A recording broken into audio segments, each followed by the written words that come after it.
I'm gonna record the Zoom one, and then I'm gonna know it. Institutions and care of himself without that law's both. For a wounded man shall say to his this is assailant, my intro. if I live, I will kill you.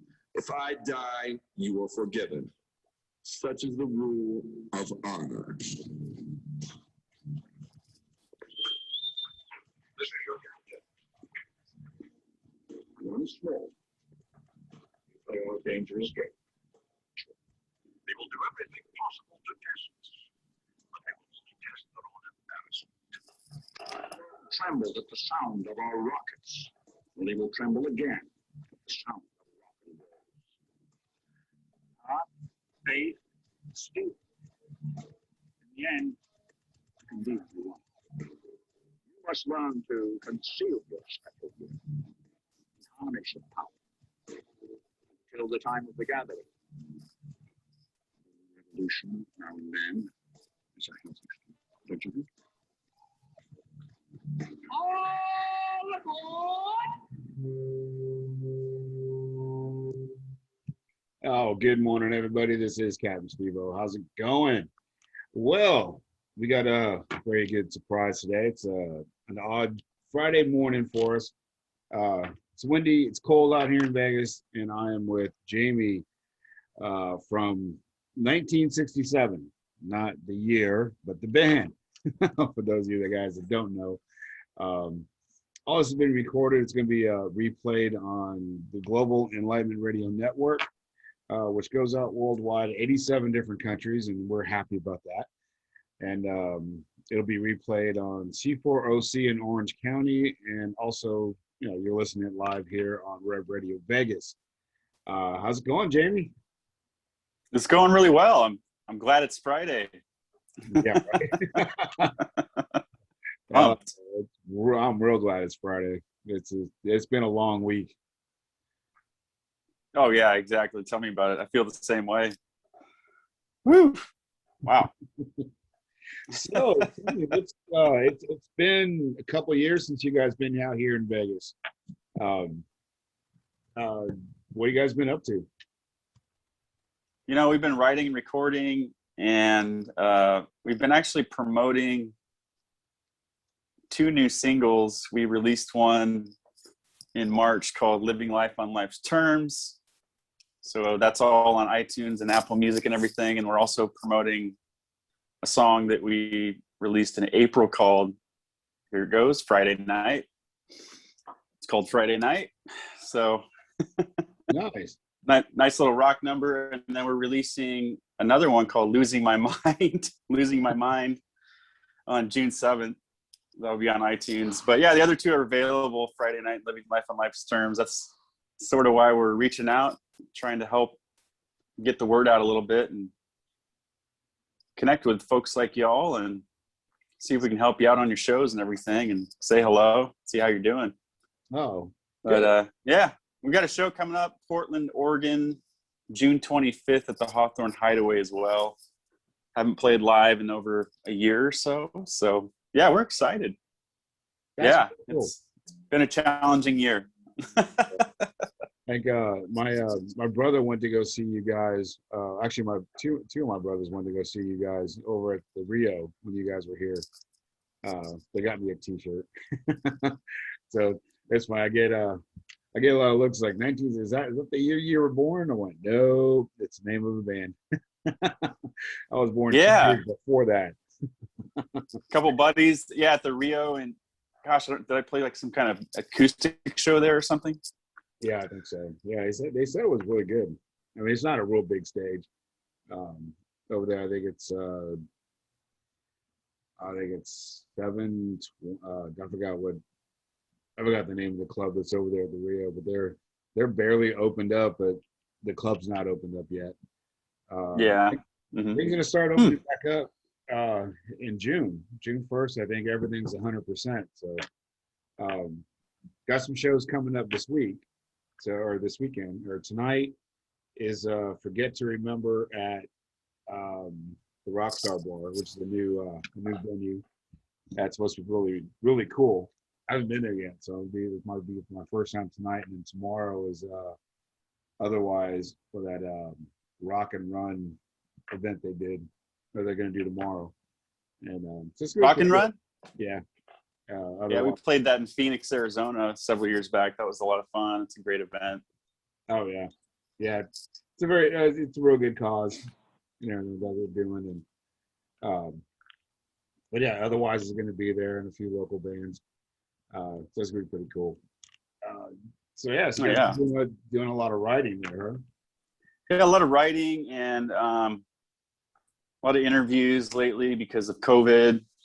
Right. Trying to promote our music and sort of resurrect what we're doing, get some social media activity going, get the website feed going again, and at least we're trying to do something over here, and yeah, we've been bringing in John Kurzwig on some of our interviews the last several months. He's the guy who produced our latest songs and our latest 5 songs that we did in 2019. So yeah, we completed these songs that we're promoting back. Yeah, it was almost 2 years ago now, and it's finally getting it out there. And yeah, he's been joining us. He's pretty cool. He's a pretty well-known producer, very talented producer who worked with Creed on their first few records and Puddle of Mud and all that. So he's had some success and he's still working away. He's a pretty amazing producer, really. But promoting his band too. He's based in Santa Fe, so he's got a band that he plays with out there quite a bit too, and does all his recording services and production services. And then our artist from Santa Fe, New Mexico, who did the artwork on these albums, Riley Edge, is an up-and-coming artist. He's pretty amazing. And then, yeah, we've been shedding some light on a sort of an unknown, not talked about kind of a challenge out there with missing and murdered Indigenous women. So we've been trying to get that word out as well, so people know and can learn about that. Wow, that's yeah. So, because there's a lot of there's been too much violence this last year and a half. There's been way too much violence with people and just people in general. It's just there's not enough love in the world anymore. Yeah, love and compassion. Come on, everyone, let's go. Yeah, really. Just a little bit of understanding. You don't have to be compliant. You don't got to be condescending. It's just all.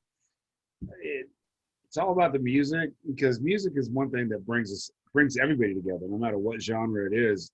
Everybody comes together and everybody likes music, no matter what kind it is. For us, it's rock and roll and metal and stuff. But it's just. I can't do negative anymore. I just can't. It's not feasible for me anymore. But it's just it's there, but what are you gonna do? You can't change the world, but you could change one person at a time. Yeah, we can appreciate that. I can't change anybody else. I can only change myself if I want to be happy. If I'm not happy with a situation or a person, place, or thing, I can just remove myself. Yeah, exactly. Yeah. And love them and pretend there's like a nice shiny light on them. Pray for them. Yeah, right. Exactly. So I appreciate that. Yeah. So let's see. It's kind of get to some little bit of the questions, the kind of the not really boring part of it, but the structured part of the interview. I try to be a little structured. Normally, normally most of my interviews it's just a conversation. Absolutely. Yeah.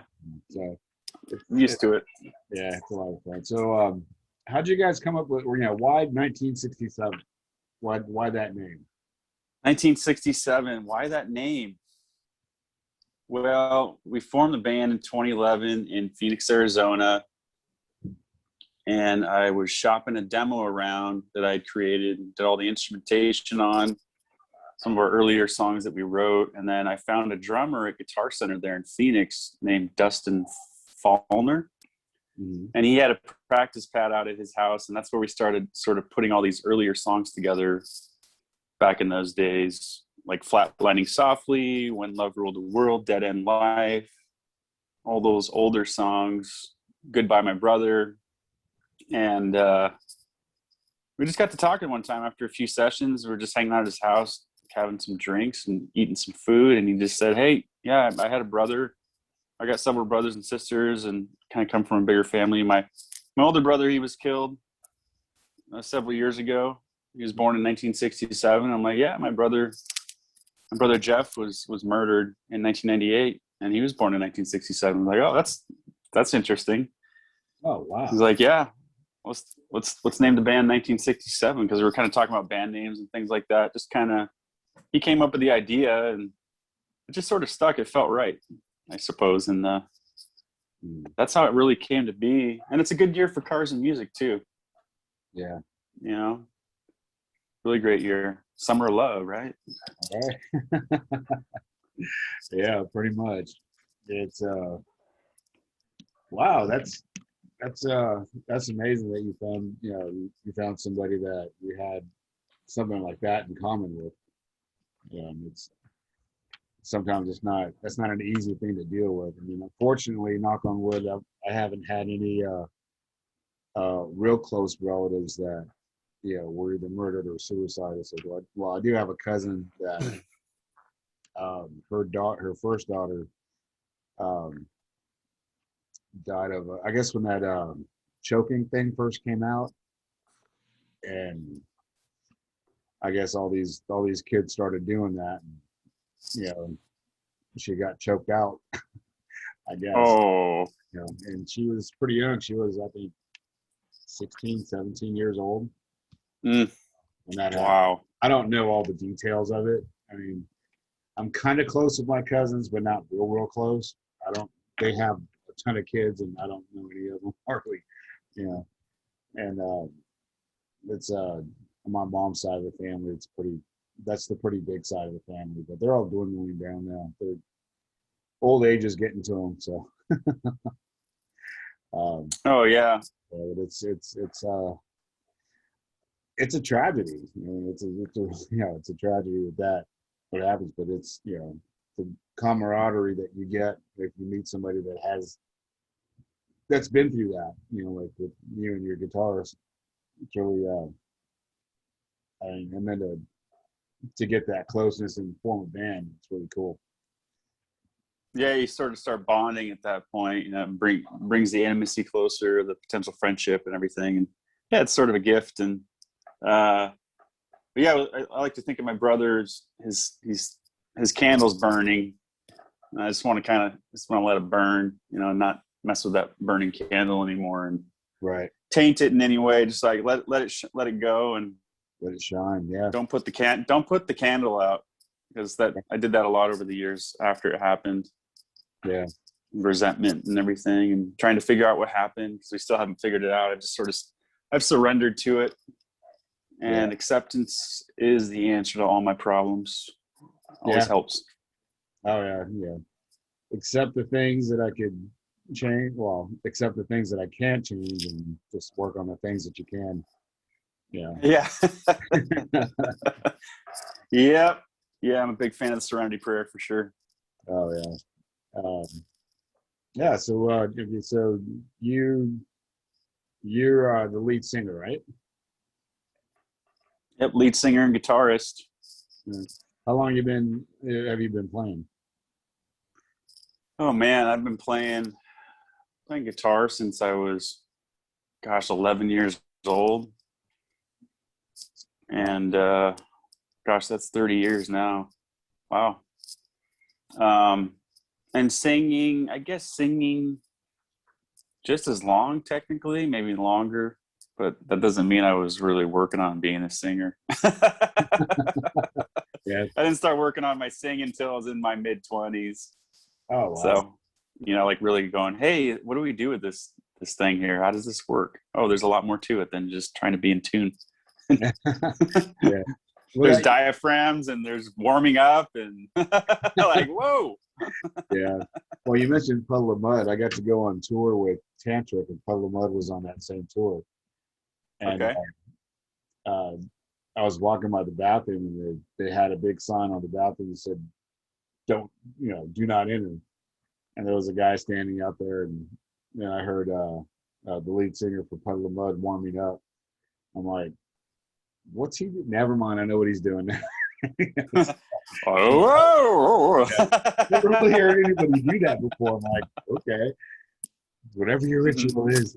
No, it's I mean, I don't play anything. You know, I have a couple of guitars that I have signed and stuff, and you know, and I have them on the wall, and it's not bad. I never really could get into it. I played bass a little bit, and I played the snare drum a little bit, but put me in front of a whole kit, and I'm lost. I can't go real fast on the bass. I can do the Barney Miller thing, you know, Barney Miller tune. You remember that too. But yeah, it's oh yeah. but I got an ear for music. I could hear. I know what I like to hear. I know it's in tune. And I can hear somebody if they're off a little bit. It's all fascinating to me. What made you pick up guitar? Oh man. Well, we had instruments laying around the house growing up. My dad is a player. He's played in cover bands. He's had his own band since he was in high school. He's played piano since he was a wee kid. And my grandmother, his mother, she's played piano for 80 years. She was a performer. She actually did stints in Reno, you know, in her 20s and 30s, and where they ran you ragged down there at those casinos and made you work 10 hours a day and play piano all day. And she ended up getting pneumonia and working her tail off. But so yeah, the performance side has been there, and yeah, I just I saw that growing up. Just like there was an organ in the living room, we had drum sets in the living room. There's instruments everywhere, guitars, basses, amplifiers. Started me on piano at 4 years old. Yeah, I picked up because I've been playing bass for a couple years at that point. I started playing bass at 9, and I was learning like Motley Crue, Dr. Feelgood's album like by ear in my room, and I go outside, and my dad was watching TV, and he'd give me little pointers on the bass guitar, you know, like, oh, you play it here too, you know, same note. I'm like, what? I don't have to play the open notes all the time. There's these other ones. And so yeah, we do that, and then I think the guitar just seemed like we had a Fender Strat that was always laying around as a red one, and I just thought, you know what? I started playing. I was like, it kind of sounds like it's like the bass. It's just a little bit smaller. That's how I looked at it. You know, it feels weird. You know, I was used to bigger frets and strings, and I just started kind of fumbling around, like figuring out that, hey, there's some chords here. I get this because the bass was like a foundation for it a little bit. It was kind of backwards, but it kind of worked. Huh. And I just started kind of messing around, and that's when I started. I think I formed my first band around 11 years old with my buddy Gordy. He played keyboards. I played guitar, or I played bass or something. And then Colby on drums. We just started jamming in our garage. Yeah. Just playing like Metallica songs and stuff like that. I was just kind of messing around with the guitar at that time, but I wasn't really serious about it, if you will. I was just messing around on it. Yeah. Well, yeah, when you're that young, it's kind of hard to form a serious band, you know. It's bass was more my primary guitar-like instrument at that time. And then when I turned 14, I took it a little more seriously, or 13, 14 years old, because like we needed a guitarist in this newer band that we're forming. It was a Nirvana cover band. Oh, okay. Like, and I was starting to kind of really figure stuff out at that time. Yeah. And like, oh, and then like my brother would come over and he'd show me how to like palm mute, you know. I was like, how do you get that sound where it's like, you know, what do you do? What? Hey, you just got to kind of mute, put your little palm on this thing there, and it sounds different when you can have that kind of, you know what I mean, like that. Yeah. And I was like, whoa, oh man, that opened up a huge door. Oh, yeah.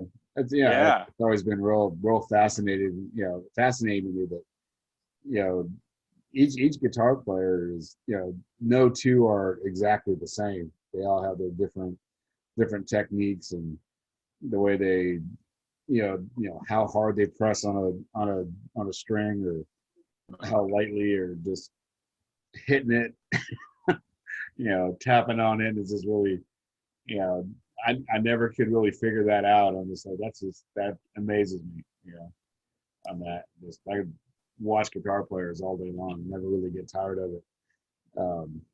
Tired of listening to it anyway. But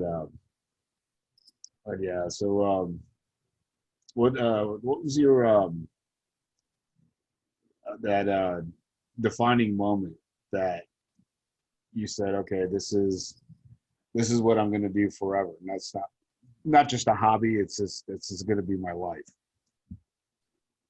Oh, probably in the first band I had, Prozac Staple, because we wrote our own music, and we were pretty serious about it, and we put a good decade into it, and ended up opening for like Slayer and Mastodon and Killswitch Engage, and Wow. we worked really hard at it, and that was a true band where there was creativity going on with all four dudes in the band, and very challenging to write music with those guys, because you got four egos in the middle of the whole thing, and it's all about the art at that point. Yeah. And we weren't really about like financial or anything. We were just about making art and trying to make music that was interesting and all that good stuff. So yeah, that kind of set the tone for me. Or maybe when it was in high school in the same band, because Prozac Staple was a three-piece with two guys I grew up with, Gordy Burks and Tim Homiak. We were like a year apart in school, and we were like the known band in our high school. And I think when I skipped a soccer game to go record a demo, and it caused a lot of problems with my dad. Maybe that was the defining moment. Oh, wow. So your dad wanted you to play soccer and not play music? Yeah, we had like a really important like state championship game, or like a district. Oh, wow. Or something like that. It was like you know what I mean? Like, and I didn't make it. I wasn't there. And I think we lost the game too. I was an important player that would have helped out, and oh, wow. Yeah, it caused a problem there. And I apologized later, like several years, like decade later or something about it, maybe longer than that, but that's a class reunion. Hey, I'm sorry I wasn't there. Yeah. Yeah, it probably wasn't right to do that, because I had scheduled that soccer game, and yeah. Who knows? It's tough when you're a teenager, right? Oh yeah. You know what the hell you're feeling and thinking and stuff. Oh yeah, definitely. Peer pressure. Yeah. I played when I was in high school. I played a little bit of sports, and my dad told me, he goes, as long as you play sports, you don't have to work. I'm like, okay. I didn't really quite understand what he was saying until I graduated. And he goes, all right, turn out the lights, party's over, go to work. I'm like, okay, what's this work thing about? What's going on? So I went in the Army. But yeah, it's nice. Yeah, it wasn't bad. They did 3 years. Wanted to go to Germany, and I was on the list to go to Germany, and they drew a line right above my name, and they said, these people are going to Germany all the way up. And I was like, okay, well, where am I going? He goes, you're going to Georgia. Okay. Well, thank you for your service. No. Oh, you're welcome. It was it was a lot of fun. Oh, that least day. Okay. I'm back. Oh, my eyes are watering this morning. Yeah, my dad did around the same amount of time back in 1963. Oh, wow. And he went to Vietnam for 11 months. Yeah. Yeah, that was when it first started. Yep. Yeah, the sniper fire and a little bit of this, a little bit of that going on. He said it was kind of really boring, but it was still, you kind of needed to, you couldn't just cruise around. You still got to be kind of. Oh yeah, so be careful. Yeah.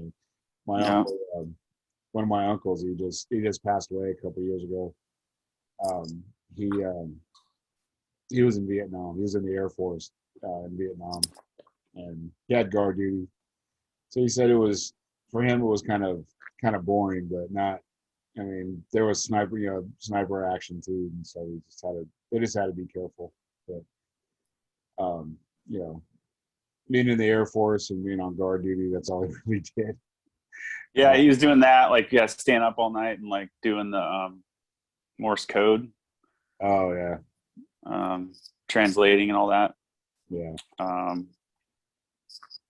Yeah, and then Scotty Sines, our guitarist, he's been in the Air Force for 20 years now. Wow. So that's pretty interesting. A little nugget about our band. There you go. Yeah. Yeah, Well, he's based in Phoenix. He's based in Phoenix, Arizona. Okay. He You guys played. are scattered, right? Yeah, that's we originated in Phoenix, Arizona, 2011 to 2013, basically, and I really did some heavy playing in those days. Mm-hmm. With Scotty Sines, Nathan Marchi, Jordan Courtney on bass, and then Matt Haskell. He was another backup drummer I had down there. He's based in Mesa, Arizona.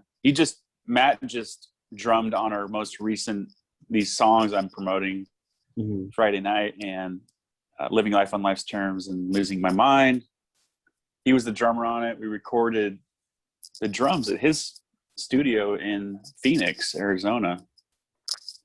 So that's kind of interesting. And then we then took those drum tracks to John Kurzwig over in Santa Fe, New Mexico, because I lived there from about 2018 to 2019 or so. Mm-hmm. And that's when I recorded these songs. I just brought all the drum tracks in, and then John and I did the rest. I did the bass and the guitars and the vocals, and kind of mixed and produced it with him, but kind of let him take the role, because John's the man. He's the wisdom. He has the success. He knows what he's doing. He's a true pro. Oh yeah. So it was cool working with him. Him and I hit it off. We just kind of hung out. Like, I'd go out, bring my dinner out there, and like we'd hang out in the studio. And he's got really good tea to drink, and like green teas and like compost and tea, and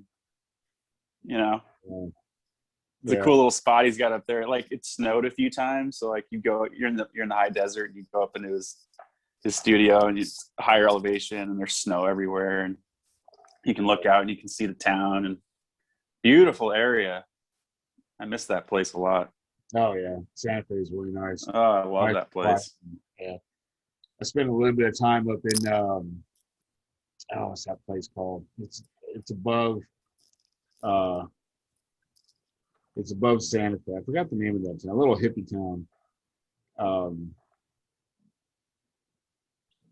No, jeez, I forgot the name of that town. Taos? Taos, yes. Taos. It's a cool town. I love that place too. It's beautiful. A little bit of time up there. It's really nice. I had a friend of mine that was looking for Finn's treasure.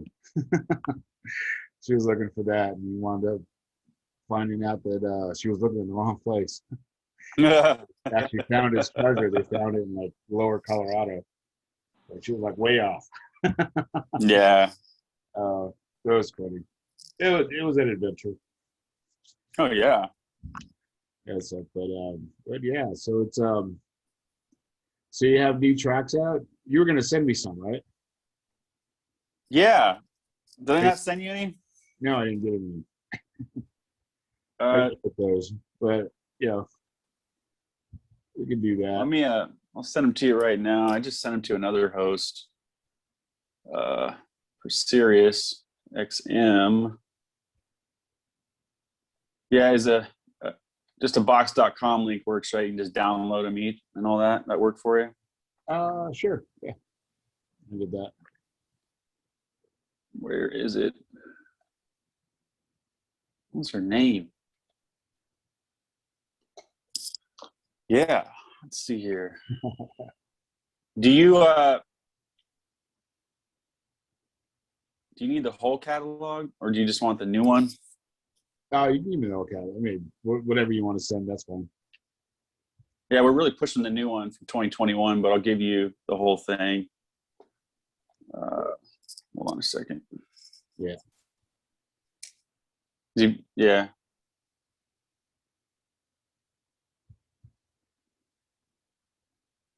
There it is.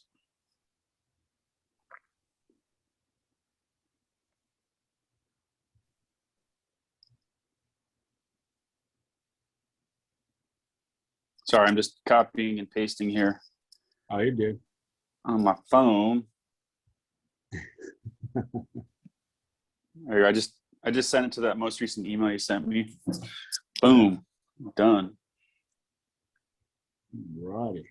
Yeah, if you go into 2021, the album is Life on Life's Terms. That's the one we're pushing. It's got those 3 songs in it.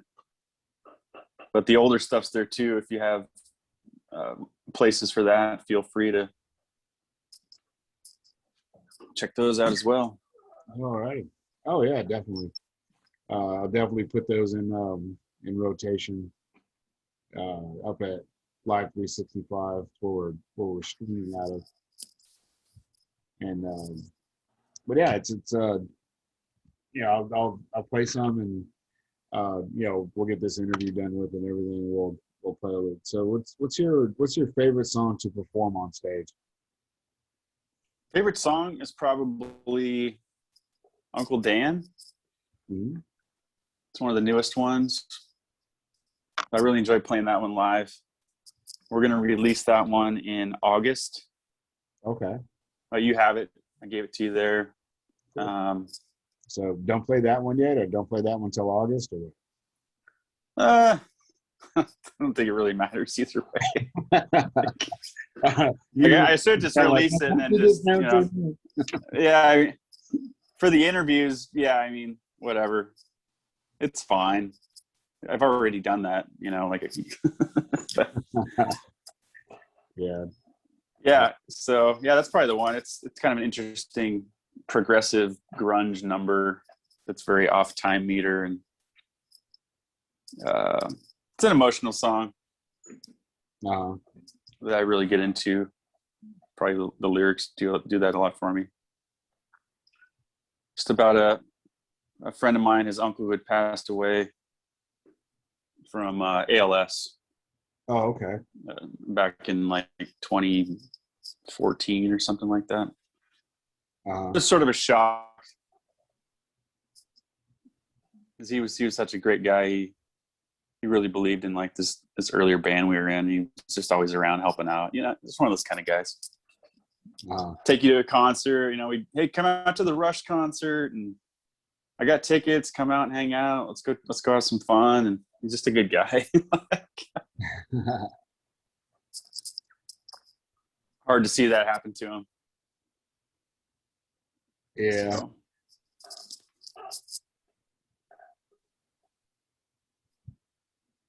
But yeah, grieving is it comes out in funky ways. Song lyrics is a good place to get stuff out. Oh yeah. Yeah. So, but I thought that song was interesting because I was able to merge an old riff that I had from when I wrote it when I was 18 years old, and I was able to put that section of that song at the very end of this one that I had wrote in 2017. So that was kind of interesting. I was like, man, I think I could throw that riff in here. I think it might work. So, but yeah, that one on the 5 songs we wrote and did with John Kurzweig, that one was most interesting to me. There's a lot going on in it. It's real progressive, a lot of changes and a lot of weird time signatures, and a lot of vocal stuff going on, a really busy bass line, and it doesn't really sound like the other songs that were on that album. The other ones are a little more straightforward, kind of throw together songs. But this one is a little more like, okay, I got to really work on this song. Like, so, yeah, Uncle Dan. Nice.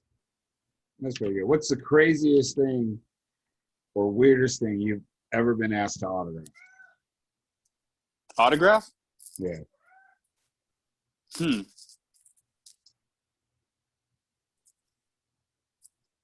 I got to think back on that one.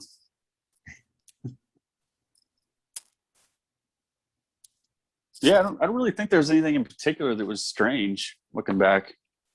Oh, Just the normal stuff. Shirts and CDs and CD covers. boobs. Maybe a napkin. I don't know. I had Chad Smith and Hemlock come in, and then about I think 2 weeks later, I think John Zito came in, and I asked them both the same question, and I don't think anybody could ever top Chad Smith's answer. He goes, yeah, he goes, we have some pretty crazy fans. He goes, this guy came up to me and he said, yeah, I want you to sign my Johnson. And I'm like, did you? And he goes, why not? He's in the middle of everything. He's like, all right. I went, okay. I was blown. I was like, okay, that's the weirdest thing I've ever heard. I don't know. Someone ever came up to me and said, hey, I want you to sign my Johnson. And I'm like, no. I'd have to say no. But that's, Chad, he's a good guy. We played a show with those guys in Las Vegas, New Mexico, when we were based in Santa Fe. That's a small town. I think it was 2018. Yeah, I contacted Chad, and he was doing a tour, and he's like, "Yeah, fuck it. Why don't you guys come and play? I don't give a shit. Let's do it. Come on in." Yeah, he loves playing. He's just like, whatever, we'll figure it out, And yeah, I try to keep in touch with them because I'd love to hop on the road with those guys and hang out. They're nice guys. Yeah, they were. He's been in the studio a couple of times, and just really great guy. Just a lot of fun stories. They've been around a long time. Oh yeah. They've been touring since they were, I think, like 13, 14 years old. It's really young. Just been on the road for a long time. I love their bus. Yeah, he did all the artwork on it.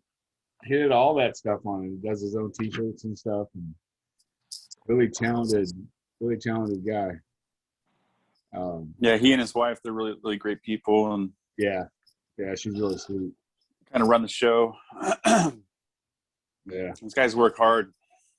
They do. Yeah, they've been kind of. Yeah, they put two separate CDs out, but they brought them out at the same time. I asked him, how come you just didn't do a double album? He goes, no, they're both their own little thing. It was like 44 songs. There were like 22 songs on one of their albums, and like I think 20 on another one. And it's amazing. A lot of music, yeah. Great guys though, yeah. A lot of fun to hang out with. Yeah, it was a good experience. And I've heard about him over the years with the other band I was in, because we were both on Jägermeister at the time when Jaeger music started coming up. And yeah, I remember they were on a lot of those shows with like the earlier tours with a lot of the national acts, and they'd get on like a run and go do a Jägermeister tour. They do like 7, 8, 10 dates or whatever. So they've got a pretty good. They do pretty well, I think, in a lot of different markets all over the U.S. Oh yeah. I had heard. Have you ever played the Huntress back in the day? The what? The Huntress. Huh. The Huntress Theater. I don't know if I ever did. Yeah, it's it shut down because the roof caved in, and they were actually Hemlock was supposed to play, and they wound up playing outside instead of inside, and that's when the roof collapsed was inside. So they shut that place down, and I think somebody just bought it, and they want to reopen it and bring it back to what it used to be, which would be actually pretty awesome. I've seen a couple of different shows there, not big shows, but Disturbed's played there. A lot of people have played there, and I hope they do bring it back. The guy fixes everything and brings it back. But I don't know, with the caved-in roof, it's kind of hard to fix. Little challenge there. Yeah. But Oh man. well, I'm glad things are opening up, and you guys will probably be getting back on the road real soon. Yeah, we've got a show coming up here, and we're based in Portland, Oregon now. We got a show at the Hawthorne Hideaway Okay. on June 25th in Portland here. So that was basically the last place we have actually played. So like over a year ago. So we're hopping back in there again, and Yeah. we just did some rehearsals there last week with the bassist that I have here, and yeah, it's going to be with 1967 and Polar Bear Capitalist, and some other guests are going to be announced. So it'll be good to get out and just play again. Oh yeah. No expectations, just go out and have a good time. Yeah, really. Yeah. So is the town getting any better, or is it still kind of very weird? You got to watch where you go. It's never really been that way too much. It's been fine. We live only, I don't know, 6-7 blocks from that whole area, and it's fine. It hasn't been too crazy at all, really. So That's good. Just people will calm down a little bit. oh yeah, it's even a couple months after all that, it was fine. I mean, even during, it wasn't even that bad. But down there, I mean, yeah, it's not like you want to go in there and bring your 4 or 5-year-old, right? You don't want to be doing that. But Yeah. whew, yeah. So you married with a family, or just you? I have a 5-year-old daughter, and the other half. So yeah, we're doing the best that we can. There you go. Everybody seems to be healthy. Oh, that's good. So yeah, and we're grateful for getting through this challenging time Yeah. of quarantining and spending you can spend lots of time together in a small space. You guys come up with some creative things to do, Get out of the house. huh? Yeah. Go hike. Take a walk. Go to the park. Out. Yeah.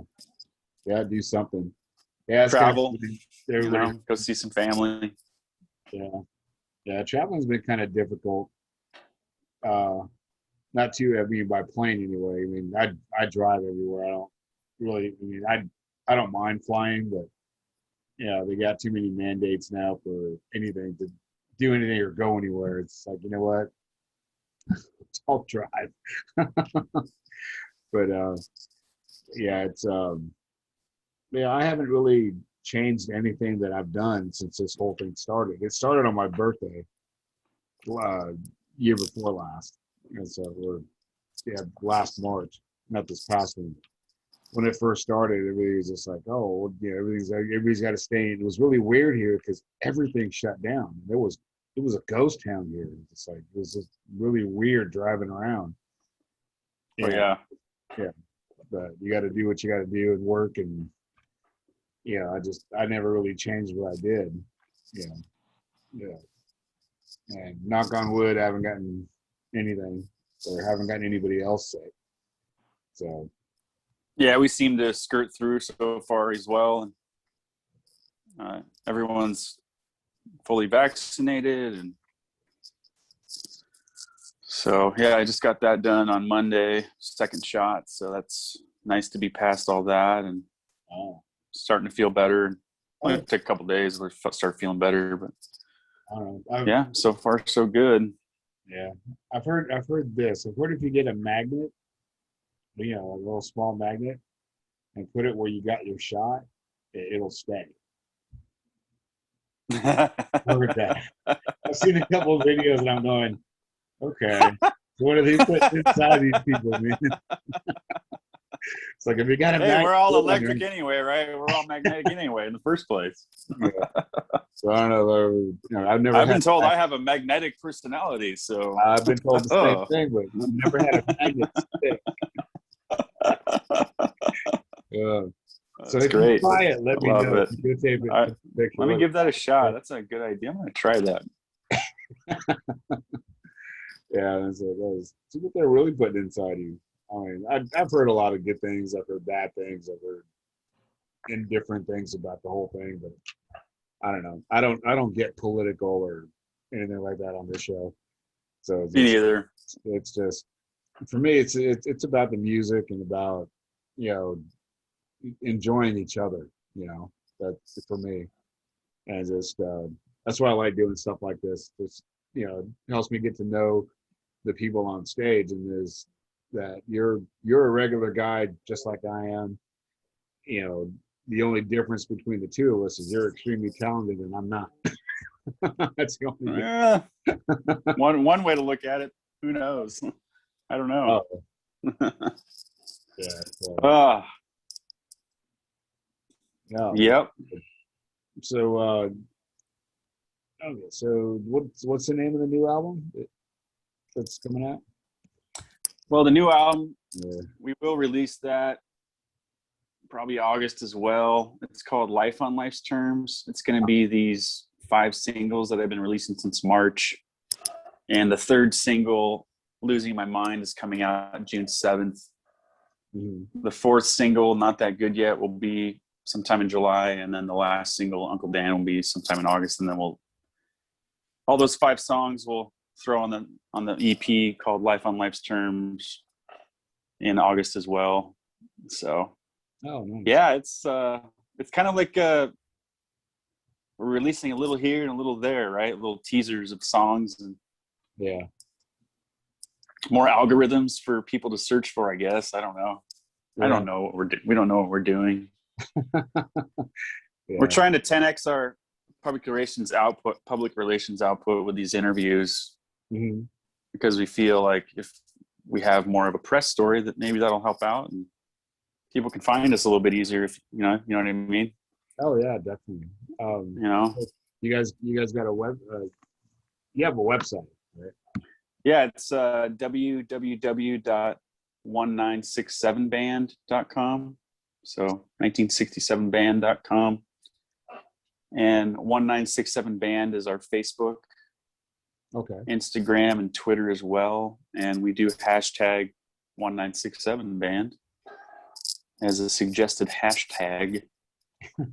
And we have a cat in the background. Yeah. Yeah. Hear that?